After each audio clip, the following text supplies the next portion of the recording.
Assalamu alaikum et bienvenue sur mon blog Cours d'arabe en vidéo.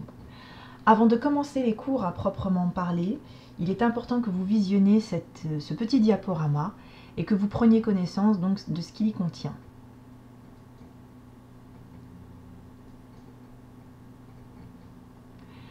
Alors, tout d'abord, on va parler de l'alphabet. En français, vous avez 26 lettres, dont 20 consonnes et 6 voyelles. En arabe, il n'y a pas de consonnes ou de voyelles. Il y a 28 lettres et les voyelles seront plutôt représentées par des accents. Je vous en reparlerai beaucoup plus précisément au prochain cours. Et de toute façon, ces accents seront revus en long et en large à chaque lettre. Donc, vous les apprendrez assez facilement. Sur ces 28 lettres, il y a des sons que vous ne connaissez pas en arabe et qui vous seront dans un premier temps très difficiles à prononcer. En arabe, on va prononcer absolument tout ce qu'on va écrire et inversement, tout ce qui est écrit va être prononcé. Différemment d'ailleurs du français. Si je prends l'exemple petit, petit s'écrit avec un T à la fin parce que vous le savez, parce que vous l'avez appris et aussi parce qu'en grammaire, quand on le met au féminin, on dit petite. Mais si vous ne connaissiez pas tout ça, vous ne sauriez pas que ça se termine par un T.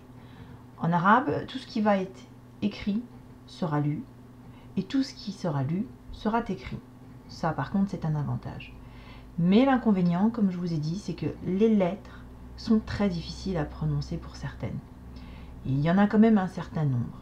Je vais vous donner un exemple. Par exemple, celle-là, as-sad. Celle-là, en rose, al-qaf.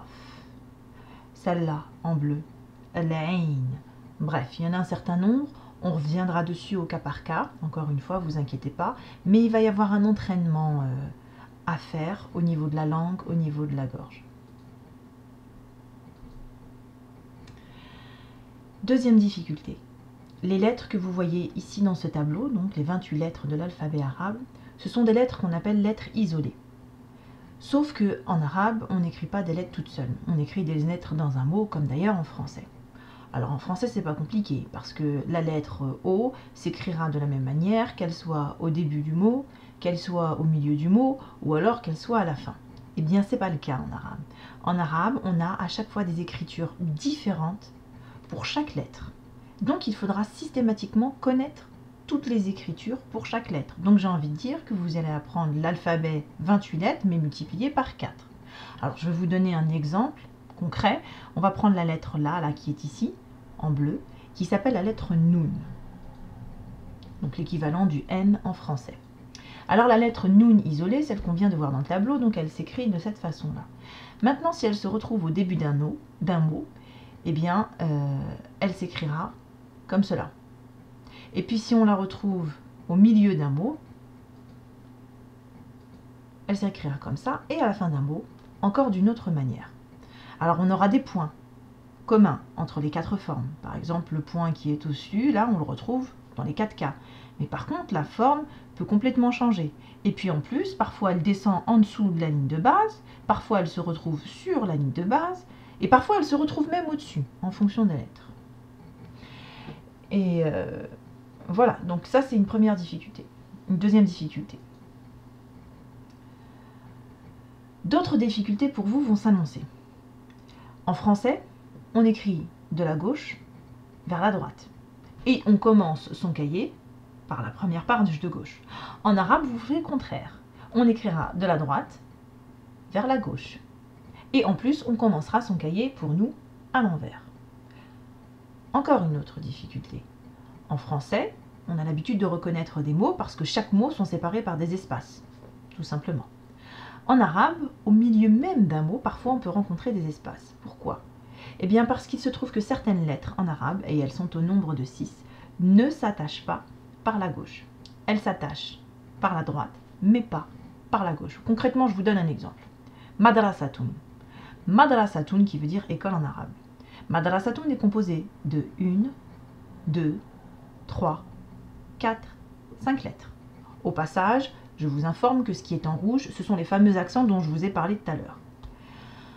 Et sur le mot madrasatoun, vous avez pu remarquer qu'il y a 2 espaces. Ces 2 espaces sont dus à 2 lettres. Celle-ci, qui est la lettre del, qui s'est attachée par la droite, mais qui n'est pas attachée par la gauche. Donc la lettre qui va suivre ne pourra pas s'attacher à la lettre del. La lettre qui suit, ça s'appelle la lettre ra.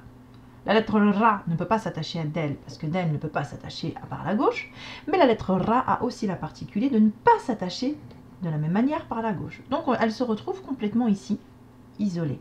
Au final, je me retrouve avec un mot avec 2 espaces, mais pourtant c'est un mot entier. Donc, dans un premier temps, vous n'arriverez pas à reconnaître les mots, ce qui est normal. Mais au fur et à mesure que vous allez apprendre du vocabulaire, voire de nouveaux mots, vous finirez assez aisément par les reconnaître sans même les avoir déjà rencontrés. Mais ça sera un travail. Alors ce travail justement que nous allons effectuer, eh bien nous allons le faire selon une méthode B.A.B.A. que beaucoup de personnes appliquent, et j'ai envie de dire une petite nouveauté en plus, si tant est-il est, de ma part.